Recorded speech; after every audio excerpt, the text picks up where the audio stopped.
ఈరోజు మీకైతే నేను ఒక పవర్ఫుల్ అమ్మవారి టెంపుల్ గురించి అయితే మీకు చెప్పబోతున్నాను.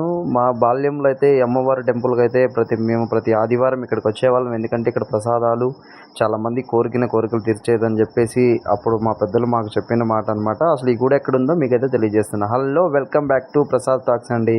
రాజోల్ నుంచి గుడి పక్కన ఆరువేడికి వెళ్ళే దారిలో అయితే మనం వెళ్ళిపోవచ్చు. ఈ గుడి ఒకానొక కాలంలో అక్కడ చుట్టుపక్కల ఉన్న తోటల యజమానులు కానీ చాలా డెవలప్ చేయడం జరిగింది. అదేవిధంగా రాజువాళ్ళ ప్రజలు కూడా చాలా డెవలప్ చేయడం జరిగింది.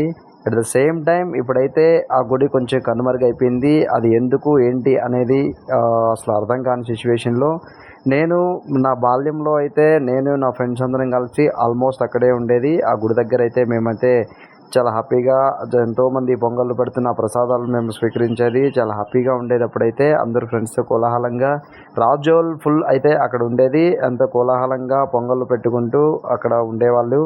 అలాంటిది సడన్గా ఇప్పుడు ఈ టెంపుల్ గురించి ఎందుకు చెప్తున్నానంటే, ఇక్కడ పూజలు చేయడం అనేది చాలా తక్కువైపోయిందండి. అది ఎందుకు ఏంటి అనేది తెలియదు. పెద్దల కాలంలో మాకు చెప్పిన మాట ఏంటంటే, అక్కడ ఎస్పెషల్లీ చుట్టుపక్కల ఉన్న తోటల యజమానులు అయితే అమ్మవారిని ఉదయం లేస్తే అమ్మవారిని తలుచుకొని కార్యక్రమాలు అయితే స్టార్ట్ చేసేవాళ్ళు. ఇప్పుడు నేనైతే ఈ అమ్మవారి గుడి గురించి చెప్తాను.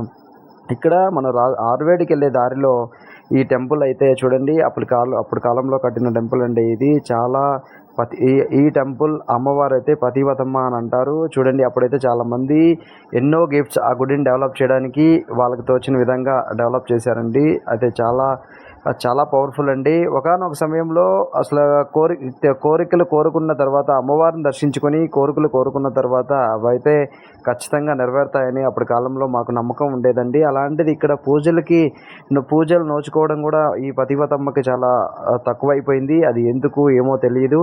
చూడండి, మీకు లైవ్ ఎగ్జాంపుల్ చూపించాలంటే ఒకప్పుడు ఈ టెంపులే ఉండేది. పక్కన షెడ్ కూడా నిర్మించారు.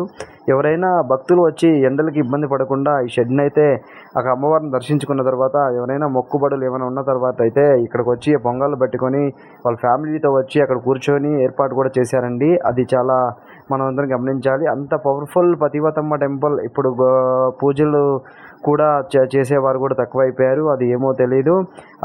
ఈ టెంపుల్ అయితే రాజువోలు గ్రామం, ఏసుపేట మండలం, నెల్లూరు జిల్లాలో అయితే ఉందండి.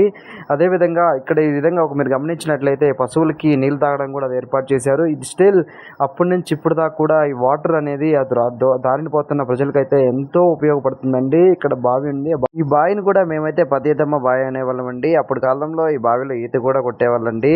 వీడియో నచ్చినట్లయితే లైక్, కామెంట్ చేయండి. మరిన్ని వీడియోస్ కోసం మా ఛానల్ని సబ్స్క్రైబ్ చేసుకోండి. Bye friends.